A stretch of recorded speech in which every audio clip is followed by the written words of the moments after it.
Si Ma'am Trilita po ay magaling na ma'am. Dahil marami po ako natutula sa kanya during our training po. Dahil yung the way na pagsasalita niya, ma'am, talagang makakatch mo niya po yung attention mo para makinig sa kanya. Although medyo strict na si ma'am, pero alam ko po, ito po, yun po yung way na para mas makinig ka po sa kanya at matuto. Dahil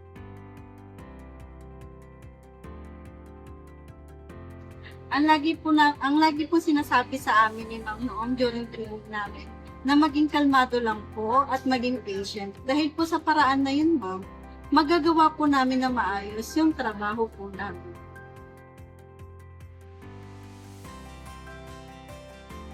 Si Ma'am Trilita, in-approach po namin siya nung huli, ma'am. Hindi na po para magtanong, kundi po para po mag-thank you po sa kanya.